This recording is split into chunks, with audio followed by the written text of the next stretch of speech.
How's everybody doing? It is indeed a pleasure to be among friends. For so long, I thought the Republican Party was in the valley of dry bones. But now I see they've come alive, and the Spirit recognizes that. What I want to share with you this evening is the kind of spirit that you must have in order to keep this country free and independent. We cannot back down. We cannot step aside. We cannot turn around. We must continue to move forward. We must have thick skin. We must understand that we cannot allow the Democrats to frame the conversation that we are going to have. We have to have in mind what we're going to do. I want to share with you about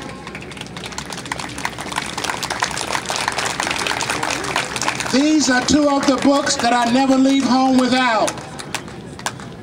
The third one is the Bible. It's the state constitution and the Constitution of these United States. One of the things that I want to share with you is I am delighted to be here with all of these legislators that are making a difference. But I want to caution you. There's been a great transmission of misinformation as to who has done what. I cannot for the life of me understand why the Republican Party doesn't tell more about their history. Right. Hear, hear. What has happened is that the Democratic Party is taking credit for being the inclusive party. But I want you to know that it is the Republican Party that has the spirit of inclusion. And I'm asking you to reach out to the minorities and tell them the true story. Let them know what you have done. The facts speak for themselves. There is a certain spirit that we must have, and I want to briefly share with you that spirit. When, in the course of human events, we find ourselves being governed by the rule of man rather than the rule of law, we as sovereign citizens of these United States of America must defend the free and independent America that our founders gave us.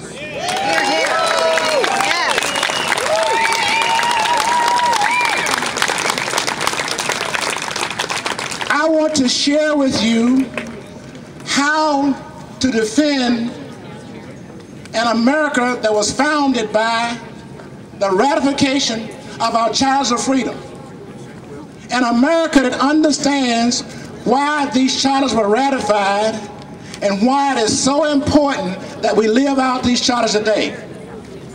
If we are going to defend the free and independent America that our founders gave us, we must protect, preserve, and defend these charters of freedom.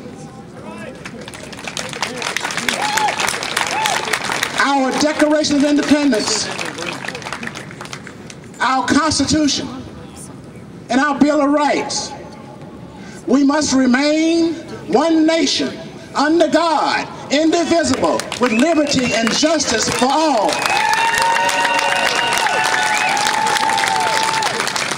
We must live out our motto, "In God we trust." We must continue to live in the same spirit of that which has made America great. That spirit is expressed in what is perhaps the most important sentence in all of American history. We hold these truths to be self-evident, that all men are created equal, that they have been endowed by their Creator with certain unalienable rights, and that among those are life, liberty, and the pursuit of happiness. To secure these rights, Governments have been instituted among men Powerful. in order that we live out the life we're supposed to live. If we are going to defend the free and independent America that our founders gave us, we must do so in the same spirit that those 56 men who signed the Declaration of Independence, knowing that they were signing their death warrants. These men had security, but they valued freedom more. They pledged to each other their lives, their fortunes, and their sacred honor, all for the sake of freedom, all for freedom's sake. Most of them lost their fortunes. Some of them lost their lives, but none of them lost their honor. I ask you, what price are you willing to pay for freedom's sake? The price must be paid in full, it must be paid in advance, if we're going to live out the freedom that we can have in America. If we are going to defend the free and independent America that our founders gave us, we must do so in the same spirit that is found in our Constitution, which fulfilled the promise of our Declaration of Independence, to form a more perfect union, establish justice, ensure domestic tranquility, provide for the common defense, promote the general welfare, secure the blessings of liberty to ourselves and our posterity. What are you willing to do to secure the blessings of liberty for yourselves and your posterity?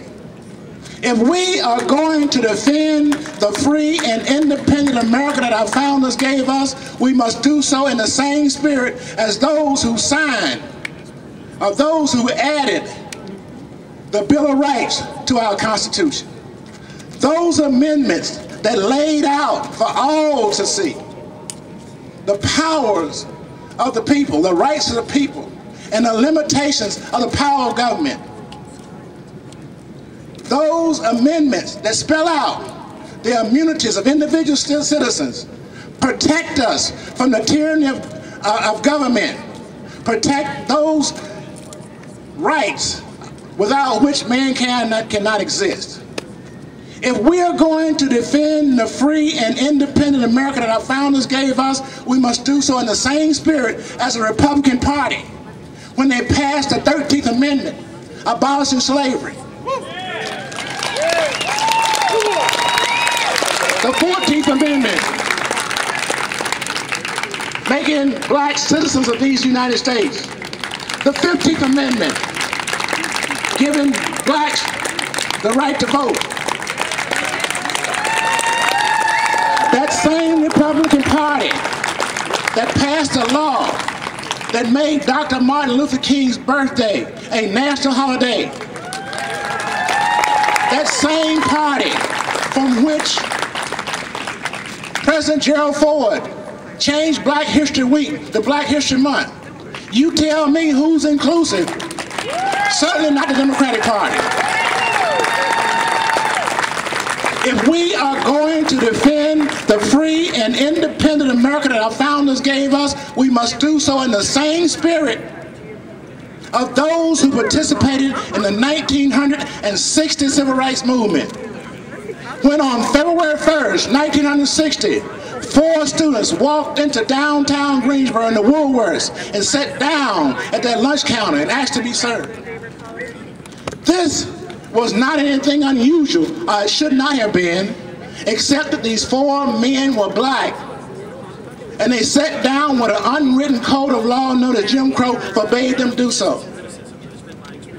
Why did these 4 Moses part the Red Sea of segregation? Why did these 4 Daniels walk into the lion's den of oppression? Why did these 4 Hebrews cross the color line, step over into the lion's den?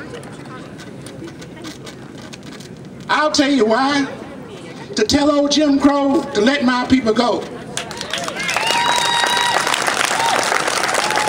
To take freedom's next step. Have we in America become so far removed from the price that was paid for freedom that we become dull of hearing, so blind that we cannot see, so indoctrinated that we cannot think for ourselves? Far too many people in America have cut their teeth on the comfort of security, and far too few have cut their teeth on the true grit of courage that is required to keep America free. Those few owe to the many to share with them the price that must be paid to keep the light of liberty burning brightly in these United States of America. I travel across these United States and I share with people that I've been hard pressed on every side. I've been struck down but not destroyed. I've run the race and I continue to run the race. I continue to keep the faith because I stand on the principle as a constitutional conservative that we must live by the rule of law and not the rule of man. This is a country of laws and not a country of men. We must rededicate ourselves to the proposition that all men are created equal. I'm asking you to join me to fight the good fight of faith.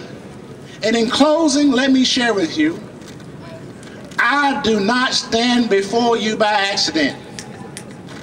I stand before you by godly design. I believe in divine intervention.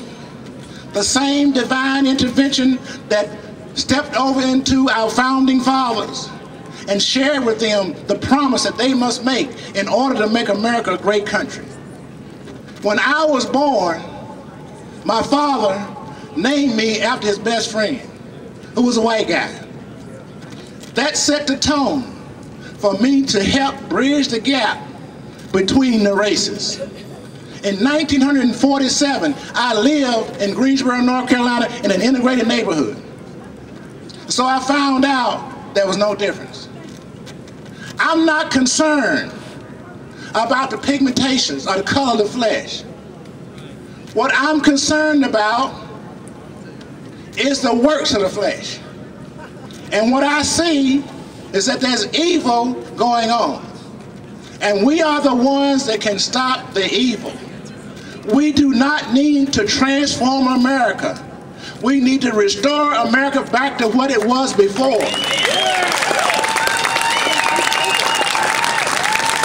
We need to restore the freedom and prosperity of America.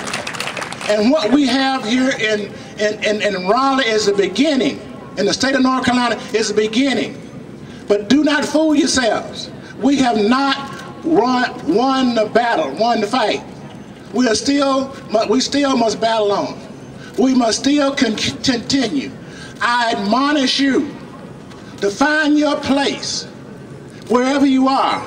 Take a stand and do not back down. Thank you.